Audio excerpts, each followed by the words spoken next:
Hello and what is going on today, guys? Tomcat here and welcome back to another video in Forza Horizon 4 on Forza Island, and this is the Chevy Camaro ZL1 1LE, and this is going to be one of today's builds. Now, I'm going to be running this as a police car, and I am really pumped to see what this thing can do, not only in the police car livery, but this is going to be a drift patrol car, because after my experience in the ZR1, I am really not interested in trying to make this thing a race car. So if we're going to make it a race car, we're going to basically leave it at stock power and just tune it for grip and everything like that. And that, while that is cool and all, I'm not exactly, I feel like it's not the most interesting thing to watch.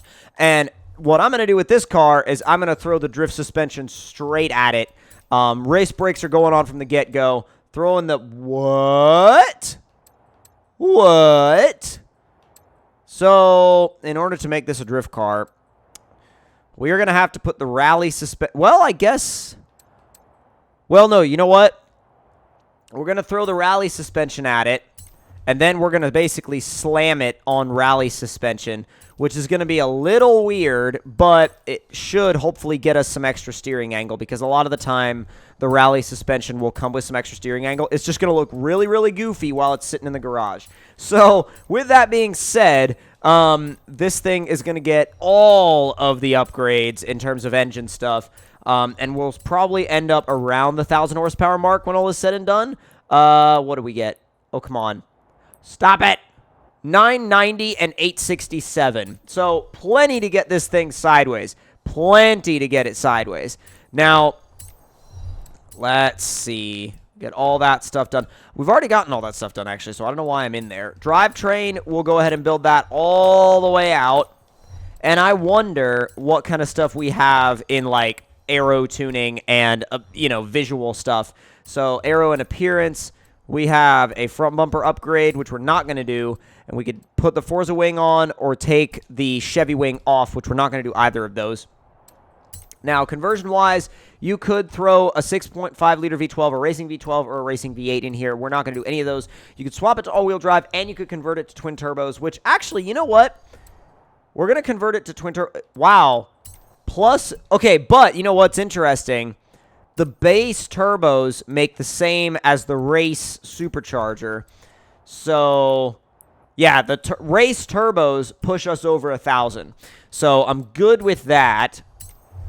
And then we're going to go with a Horizon race tire setup. And since it's a drift car, we're going to leave it on the stock tire width. And the front track width, we're going to push all the way out. And, well, front wheel size, we're not going to mess with. But, the wheels themselves are going to be, oh man, I feel like the ADV Forzas look good on everything, but they're just kind of, they've become that middle of the road choice that everybody goes for. But the thing is, are you serious? We got this thing under 3,000 pounds? That's impressive. For any Camaro, that's impressive. So let's go ahead and, no, that's not what I wanted. Now, tune-wise, the first thing we're going to do is push the caster all the way up. Push the front toe out a little bit, and negative camber all the way up in the front, and we're going to leave it at 2 in the rear, and then springs all the way down, and the rear is going to go a little bit stiffer, so I'm going to basically try and use the rally suspension as a drift setup, which sometimes works and sometimes doesn't, but I'm hoping that I maybe gained a little bit of steering angle out of it. So we'll do 180.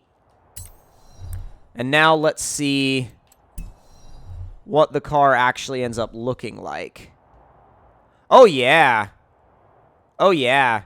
That's low enough, that's for sure. That's definitely low enough that it looks right. You can definitely see the camber in the front. The big question now is, does the steering angle actually hold up? Like, does it have enough steering angle to be used competitively in a drift application? And by competitively, I mean, there's different angles of competitive, right? There's... Okay, so you can see the steering angle on the front, and it's not a ton. Admittedly, it's not, It's definitely not like Formula Drift car levels, but it's also not like drift suspension levels. And I'm kind of disappointed that you can't put a drift suspension on this car, like right from the get-go. But wow, okay, in fourth, it's hooking. So they really want you to build this thing as a race car. So by me building it as a drift car, I'm kind of going against what they want you to build this car as. So, with that being said, let's drift the thing. Wow, okay, we already maxed out the steering angle. That's bad. Yeah, they really don't want you drifting this car. You have to be really reserved with your angle. Holy crap, do you have to be... Wow. Okay, I am sucking right now. Okay, let's bring it down to second gear. You have to be super low angle, and with the way the power comes on, like, we're actually going to have to, add more gearing into this thing, like shorter gearing, because right now, it's definitely not effective, and it's a little bit of a handful to try to keep it sideways without having it grip up, but also without having it like, oh god, without having it spin due to the fact that we're running, like, that we're trying to run so much, so much steering angle. Oh, there it goes. It just doesn't have the angle to correct itself. This is not a drift car. This is not a drift car by any means.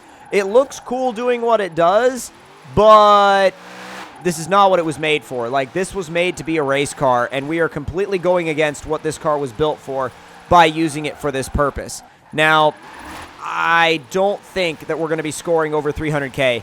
Now, maybe coming back down the hill, we could score over 300K, and if we do, I'll be like, okay, cool, but still, like, this is like drifting the Iron Knight. Drifting the Iron Knight is a lot like this because you can't overcook the angle, and if you overcook the angle, you're pretty much, your run is dead.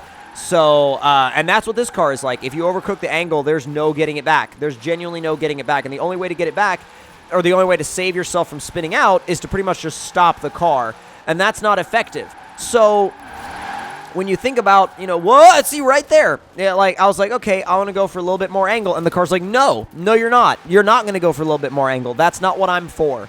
So if you're talking about, can you slide this car in terms of, like, little, line adjustment slides, yeah, of course, you can do that all day long.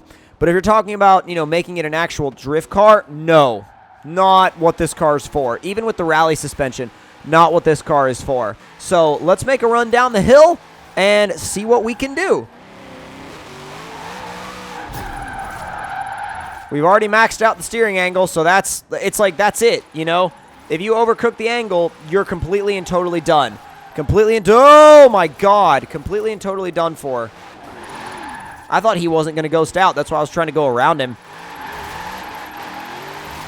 Yeah, this is, and even if you don't drift for, whoa, like, see, even if you don't drift for points, this car is not good. It's not effective, and it's a race car. It is not a drift car, and it makes that known every time you try to ask it for a little bit more steering angle. Like this, what we're doing right now is about the max angle that it wants to give you. It is really the max steering angle and correction angle that it wants to give you, and it's kind of just there, you know what I mean? Like most cars with like a lot of steering angle, I would be at about 200K right here. By the time I got to like halfway, I'd be at about 200K or more, like 220 average, because my average is a little bit over 400, and that's what I pull in the Viper. I've pulled over 450 in the Viper before, and I know there's going to be people that are going to watch this video and go, wow, you can't drift, you suck. And it's kind of one of those things where it's like, bruh, go watch some of my other drift videos. Like, I can link this entire mountain, no big deal, but this car is just not made for it. It's like look, you don't have the steering angle to go along with, like, what you're asking it to do, so you just have to be super reserved, and that's kind of all it's going to give you. So I think it's a cool car. I think it's a great car. I think it's an awesome car, and I think as a grip car, it would be great, but it is not built to be a drift car, not in the least. It is not built to be a drift car whatsoever. Mad props if you want to slide this thing. If you want this to be your drift car, more power to you and go for it. But I'm going to tell you right now, it is not a effective decision. So in the long run, is it a drift car? No, it is not. And it's definitely not a car that I would that I would suggest to somebody as a drift car. But again, if it's what you want to use and it's what you think would be good for you, I say go for it. But man, and it looks really cool doing what it does, but it is not a drift car, and I will be the first to tell you guys that, and the first to kind of, you know, be like upfront and forward about the fact that it is not a drift car. But if you all did enjoy this video and enjoy this build and spotlight of the ZL1 1LE in Forza Horizon 4, make sure you do click that like button. Tell me in the comment section below what you guys thought of this video, and if you have any suggestions for videos or cars that you want to see, make sure you leave them down there, and I will see you all in the next one. Talk to you guys later.